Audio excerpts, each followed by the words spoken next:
this time, we would like to invite up to the microphone Mary Ann and Dan for a welcome. On behalf of Jen and Chuck and the Martell family and Mary Ann and McDevitt family, welcome. And thank you all for being here to celebrate Isabella and Chris's wedding day.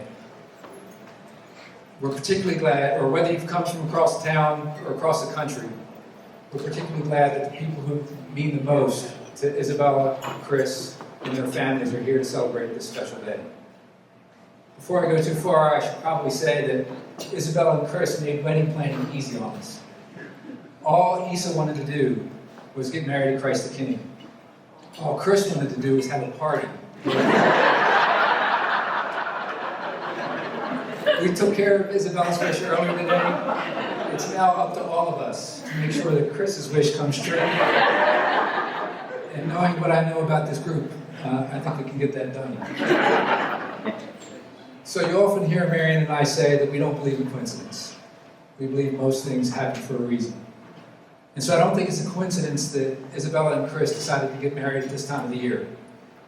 Thanksgiving is our favorite holiday because to us, it's about family and friends coming together, sharing meals, telling stories, and recognizing all the blessings that we've received. And this year in particular, we have a lot to be grateful for. Our health, our ability to come in person together in such a beautiful and historic club. And most importantly, the fact these two very special people found one another, fell in love, and chose to join their lives together.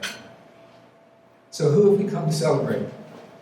Well, most of you know by now that Isabella's nickname is Isa.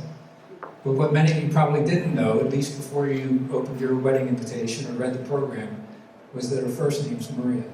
Actually, both of my daughters are named Maria. It drives TSA agents crazy. And that too is no coincidence.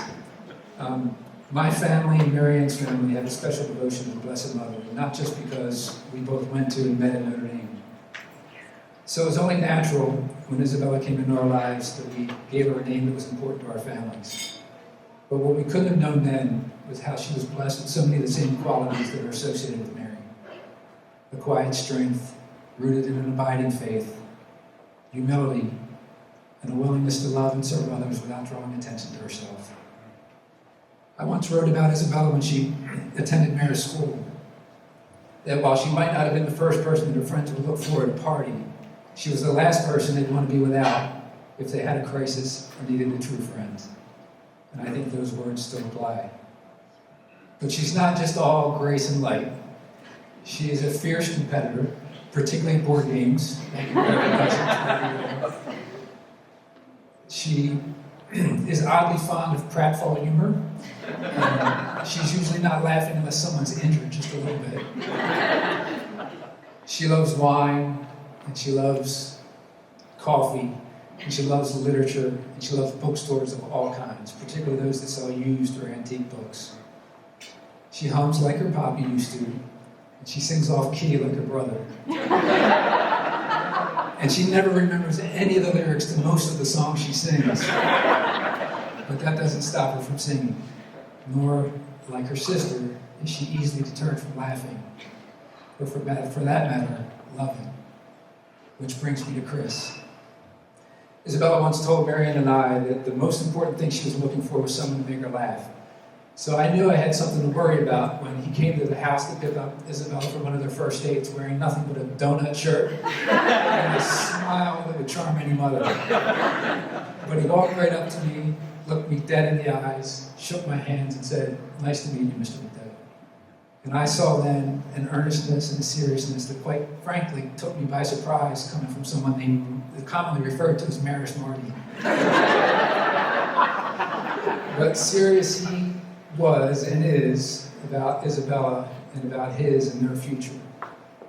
Chris was an amazing athlete in high school and a big man on campus. How could he be with a nickname like Maris Marty that turned into Auburn Marty and then Dallas Marty? Mary Marty now. Mary Marty.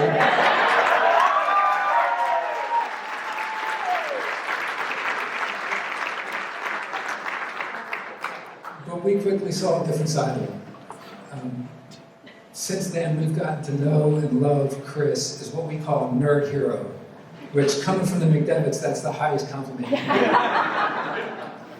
Someone who treasures his family, is intelligent, creative, who loves all things aviation, trains, and stories about space travel. He enjoys reading books about being an entrepreneur, something I think he already is. He plays board games, and he plays video games with equal enthusiasm. He loves to dance and sing, and he makes some of the best donuts that you'll ever eat. But it didn't take us long to recognize the most important thing about Chris, that he loves Isabella and will do anything to care and protect her. So how did we know? Well, one morning not too long after you guys started dating, we awoke to find a note slipped under our door from Chris, who had spent the prior evening using our kitchen to make one of those batches of donuts. So in it, he thanked us for using the kitchen and apologized for making a mess. And then at the very end, he said this, P.S. Thanks for letting me date your amazing daughter, Isa. I've never been happier. We knew right then that this day would come. So thank you, Chris, for loving our daughter and for introducing your family and friends to us. We hope that you feel as loved and welcomed by us as we know that Isabella has felt loved and welcomed by your family. To you both, we know you will have a lifetime of love and happiness together. But when the hard times come, and surely they will, run toward one another, not away. And never forget the faith that you two share. It'll help you in ways that you cannot imagine today. And also, don't forget your families. We love you. We are your greatest fans, and we'll always be here should you need anything at all. And finally, to Isabella. You're an overwhelming joy to us, and we hope that you are incandescently happy with Chris. And to borrow another line from one of your favorite authors, I could not have parted with you, my Isa, to anyone less worthy. So, let's raise a glass and feast, dance, and celebrate this amazing couple. Congratulations, Mr. and Mrs. Christopher Martel.